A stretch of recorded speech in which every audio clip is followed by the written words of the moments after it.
Electric field, electric charge और electric field intensity के साथ साथ इलेक्ट्रिक लाइंस ऑफ फोर्स के बारे में जानने के बाद अब बारी आती है ये जानने की कि क्या होता है इलेक्ट्रिक डायपोल, और इलेक्ट्रिक डायपोल के साथ साथ इलेक्ट्रिक डायपोल मोमेंट क्या होती है। आज के इस लेक्चर में आप ये जानेंगे। सबसे पहले हम शुरुआत करते हैं कि इलेक्ट्रिक डायपोल क्या है।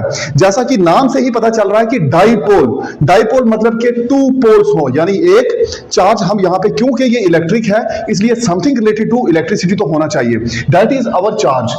इलेक्ट्रिक डायपोल मतलब वहां पे जो पोल होगा उसको हम चार्ज कहेंगे।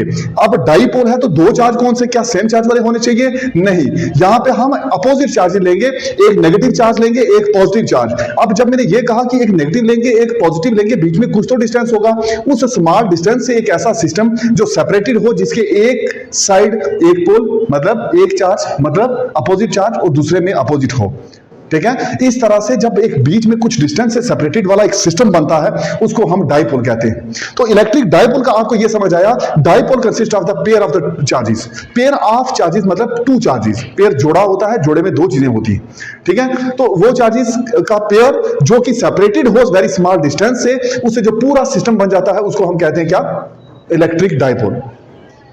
तो ये मैंने लिखा, electric dipole consist of the pair of equal and opposite charges separated by a very small distance. बहुत कम डिस्टेंस से जब pair of equal and opposite charges को सेपरेट किया जाए तो उससे जो सिस्टम बनता है उसको हम इलेक्ट्रिक डायपोल कहते हैं। Why electric? Because it is related to charge, and which is a thing which is related to charge is called the electric. Okay, because we are studying about the electrostatics, and electricity all about the charges at rest, because statics means statics is always a branch of, you have already studied in class 11 that electrostatic, not electricity, just you have studied only about the statics, and statics, that branch of physics which deals with the study of objects in rest. And if the object is, what is that object? That object is here charge. If the charge is in rest, we can say that it is electrostatic. Why? Because charge is something related to electricity, and we have studied about the charge earlier, that it is related to electricity, and something which is related to electricity and at rest, that is called the electrostatics, and we are studying that.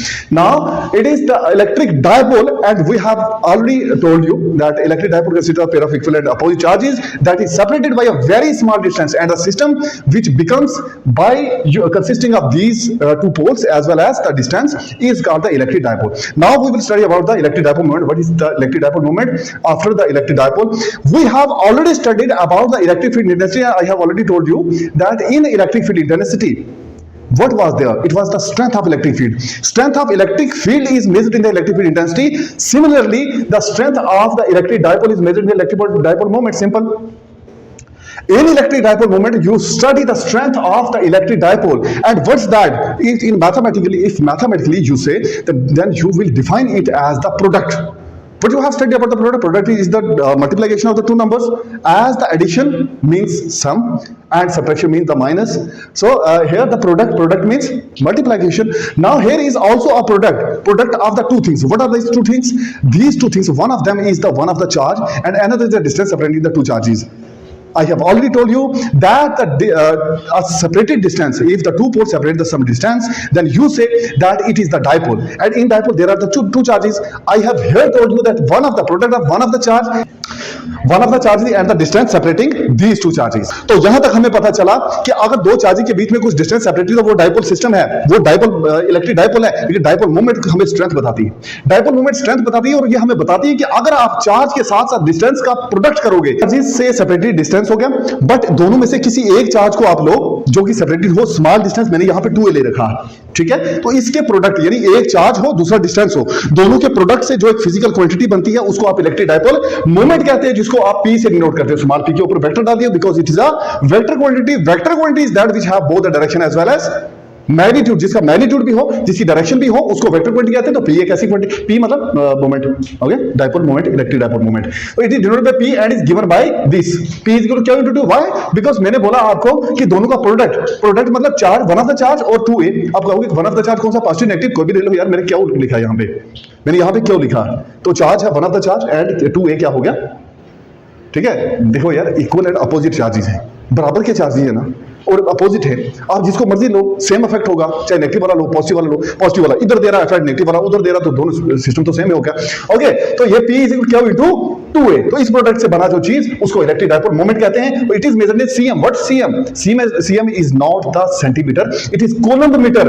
Why coulomb? Because ये Q क्या है, Q charge है, तो charge को coulomb में नापते हैं। 2A क्या है, 2A डिस्टेंस है, A डिस्टेंस है, 2 तो कांस्टेंट है, तो 2A डिस्टेंस है, तो आप ये बोलोगे डिस्टेंस को नापते हैं मीटर में, चार्ज को बनते हैं कूलम्ब में, तो नापते हैं कूलम्ब में, और ये बन गया कूलम्ब मीटर। आज आपने सिंपल सी डेफिनेशन सीखी है कि इलेक्ट्रिक डायपोल क्या होता है और इलेक्ट्रिक डायपोल मोमेंट क्या होती है। कल के लेक्चर में हम आगे इसी के ऊपर बेस्ड एक क्वेश्चन करेंगे कि इलेक्ट्रिक डायपोल मोमेंट किसी की आपको निकालनी होगी, वहां पे कोई भी एक इलेक्ट्रिक डायपोल है, वहां पे क्या इलेक्ट्रिक फील्ड इंटेंसिटी होगी, इलेक्ट्रिक फील्ड इंटेंसिटी किसी भी डायपोल के ऊपर कितनी होती है, वो एक मैं क्वेश्चन आपको कल करवाऊंगा। ओके, आज के लिए बस इतना है।